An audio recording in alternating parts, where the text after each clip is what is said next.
Hi, second grade. Welcome back to EL. Today, we are going to be talking about and thinking about some philanthropists that are in Pittsburgh. So, our unit question is still the same. How can a citizen make a difference? But our day's question is a little bit different. So, our today's question for the day, let me point to it. It says, who is helping provide food to those who need it in Pittsburgh? So our question for you to start with a turn and talk. So, this is a little bit different than in class. So I am going to show the question. I want you to pause your video, and then you are going to go and ask someone in your family this question, and then you can share your answer with them. So the question is, who are community helpers? Who are community helpers? Go ahead and share. Okay, I hope you shared with someone. So, who are community helpers? In my opinion, because there are lots of different opinions about who a community helper could be, but I think of a community helper as someone who works in our community to help provide things that people need.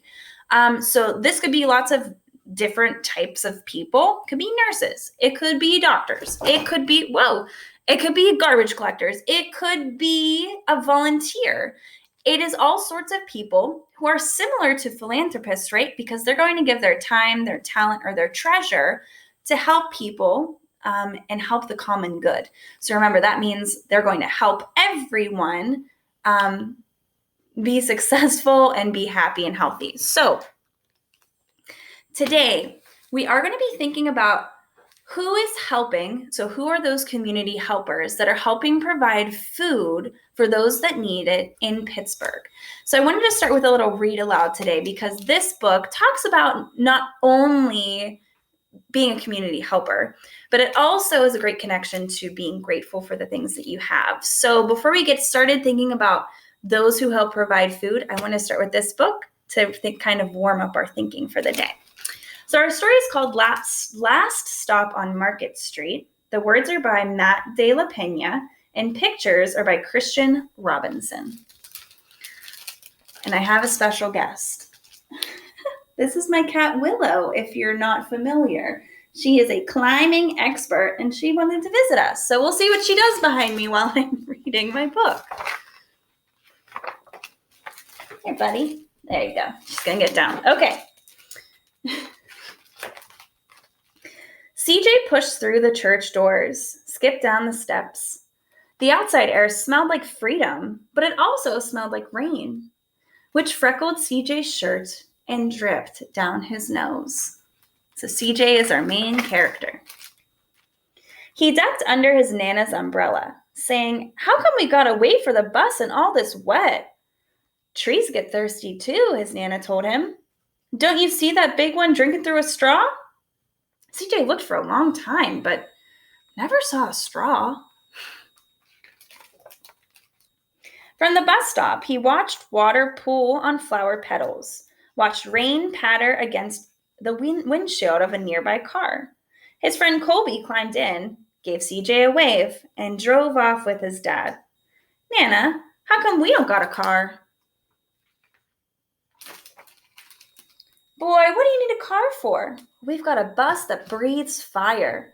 And old Mr. Dennis, who always has a trick for you." The bus creaked to a stop in front of them. It sighed and sagged, and the doors swung open. "What's that I see?" Mr. Dennis asked. He pulled a coin from behind CJ's ear and placed it in his palm. Nana laughed her deep laugh and pushed CJ along. They sat right up front. The man across the way was tuning a guitar. An old woman with curlers had butterflies in a jar. Nana gave everyone a great big smile and a good afternoon. She made sure CJ did the same. Looks like someone took a bite out of my book. Not sure who. Who knows? The bus lurched forward and stopped. Lurched forward and stopped. Nana hummed as she knit. "How come we always gotta go here after church?" CJ said. I wonder where they're going. Miguel and Colby never had to go nowhere. "I feel sorry for those boys," she told him. "They never get a chance to meet Bobo or the sunglass man." And I hear Trixie got herself a brand new hat. CJ's just stared out the window, feeling sorry for himself. He watched cars zip by on either side, watched a group of boys hop curbs on bikes. A man climbed aboard with a spotted dog. CJ gave up his seat. How come that man can't see? Boy, what do you know about seeing? Nana told him. Some people watch the world with their ears. That's a fact. Their noses, too, the man said, sniffing at the air. That's a mighty fine perfume you're wearing today, ma'am. Nana squeezed the man's hand and laughed her deep laugh. Two boys got on next. CJ watched as they moved on by and stood in the back. Sure wish I had one of those, he said. Nana set down her knitting. What for? You got the real live thing sitting across from you. Why didn't you ask the man if he'll play us a song? So in the picture, the boys that they're talking about, they have like headphones and it looks like an iPhone or something that they could use to listen to music with. So CJ was saying he was jealous of that, but she said, but across the way, we've got a man who can play the guitar. CJ didn't have to. The guitar player was already plucking strings and began to sing. To feel the magic of music, the blind man whispered, I like to close my eyes. Nana closed hers too. So did CJ and the spotted dog. And in the darkness, the rhythm lifted CJ out of the bus, out of the busy city. He saw sunset colors swirling over, crashing waves, saw a family of hawks slicing through the sky, saw the old woman's butterflies dancing free in the light of the moon. CJ's chest grew full, and he was lost in the sound, and the sound gave him the feeling of magic. The song ended, and CJ opened his eyes. Everyone on the bus clapped, even the boys in the back. Nana glanced at the coin in CJ's palm. CJ dropped it in the man's hat. Last stop on Market Street, Mr. Dennis called. CJ looked around as he stepped off the bus. Crumbling sidewalks and broken down doors, graffiti-tagged windows and boarded-up stores. He reached for his Nana's hand. How come it's always so dirty over here? She smiled and pointed to the sky. Sometimes when you're surrounded by dirt, CJ, you're a better witness for what's beautiful. CJ saw the perfect rainbow arcing over the soup kitchen. So that's where they're headed, is to a soup kitchen. And if you're not sure what that is, a soup kitchen is a place where food is provided to those that need it. So it's a great connection to what we're learning about today, right? So CJ's heading to a place where there are lots of community helpers helping provide food for those in their city. He wondered how his Nana always found beautiful where he never even thought to look. He looked all around them again.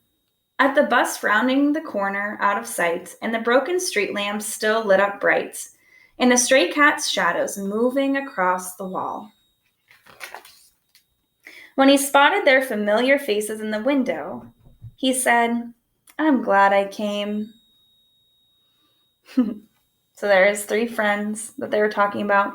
Here's the line to get into the soup kitchen.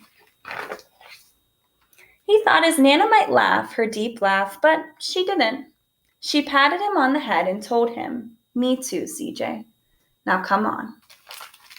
So here's the inside of the soup kitchen. And here in the back, we have CJ and Nana. And they are being community helpers there by helping give food to those who need it. So really, they're being philanthropists, right? Because before in our story, CJ was saying, how come my friends don't have to go to the soup kitchen after church? And Nana said, I feel bad for them, right? Because you wouldn't meet all these amazing people. Well, CJ had to give his time, and so did Nana, had to give their time to volunteer at the soup kitchen. So they are philanthropists. Pretty cool. Here they are, waiting for the bus to ride home. So, kind of like CJ and Nana, right? They're community helpers and they're philanthropists in their city. Today, we're going to be learning about some organizations. So those are groups of people that work together that have a goal of providing food for people who need it. So we're going to be learning about three groups of community helpers today. I'm going to be showing you a little, it's kind of like a little reading for each one. and then we'll talk about them, and then you will have a little activity to do after. Okay, so I'm going to switch over my video, and then we'll get started learning about our 3 groups and organizations that help provide the need of food to people in our community. All right, so we're going to be learning about some community helpers in Pittsburgh that, especially right now, are doing so much to help their community and people find or get food that they really truly need, right? We know that food is a need. So they are the ones that are helping provide food to families that really need it. So our big question for today, like we know, is who is helping provide food to those who need it in Pittsburgh? So we're going to learn about 3 different organizations. These 3 organizations, I'm going to challenge you while you're listening. I want you to pick your favorite while you're listening. And then after you pick your favorite, I want you to head to their website and you can explore a little bit more about what they do. So our first group that we're going to be learning about is the Greater Pittsburgh Community Food Bank. So I'm going to read to you about what they do, and then keep it in your brain. If you really like the food bank, you can go to their website and check out more about them. It says the Greater Pittsburgh Community Food Bank is an organization that's mission is to provide people with one of their biggest needs, food to eat. This group collects food and gives food to those who need it. Last year, they gave over 35 million meals to families in our area. They provided lots of different kinds of foods, including fresh produce like fruits and vegetables. So they didn't do this just last year. They've been doing this for a very, very long time. Just last year, though, 35 million meals. That's pretty incredible. This group has over 6,000 volunteers that help them collect, divide food, and deliver food to those who need it.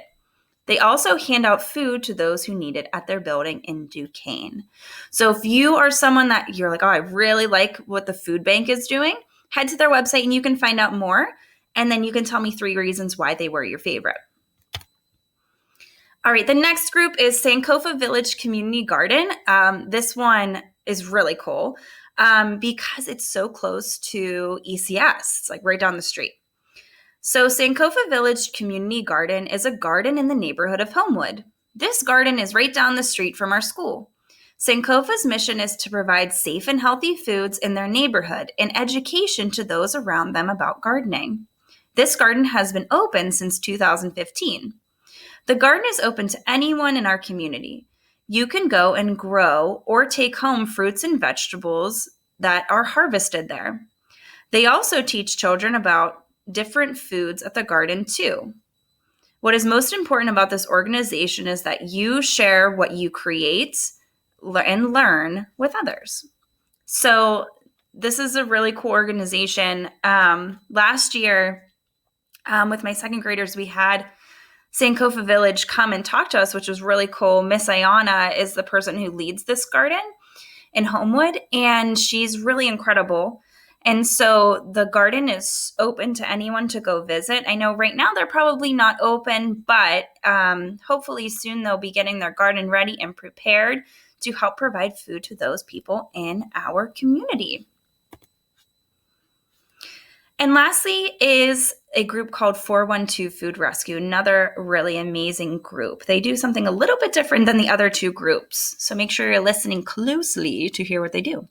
It says 412 Food Rescue is an organization that helps collect food that people and businesses are going to be throwing away that are still good to eat. So it's not like they're going and collecting food out of garbage cans. They are talking with businesses, they're talking with people, and they're saying, hey, if you're not going to be using that food, we will take it and we will give it to people who really, really need it.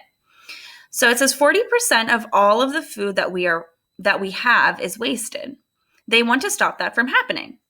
They have 10,000 volunteers helping them collect food for them from places all over the city of Pittsburgh. Then 412 Food Rescue gives that food to nonprofit groups. These are groups that send the rescued food to those that need it and are hungry in our area. 412 Food Rescue has provided over 7 million meals to people in our city. They have also saved over 7 million pounds of produce or food that is going to be thrown away. So they have the really unique mission, right? They have people going collecting food that people aren't using and are going to be throwing away. And they give the food that's still good, they give it to people who really need it. So your mission now is going to be to pick one of these 3 organizations. So I'll back up. You're going to pick one of 3: the Greater Pittsburgh Community Food Bank, Sankofa Village Community Garden, or 412 Food Rescue. Pick one, head to their website, learn a little bit more about them, and then tell me why this organization is your favorite organization that we're learning about.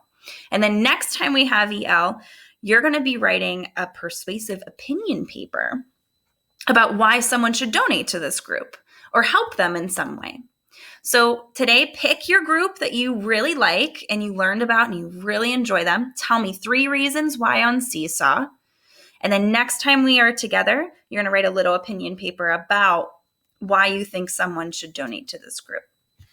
I hope you have a really amazing rest of your week, or have a great weekend whenever you're watching this.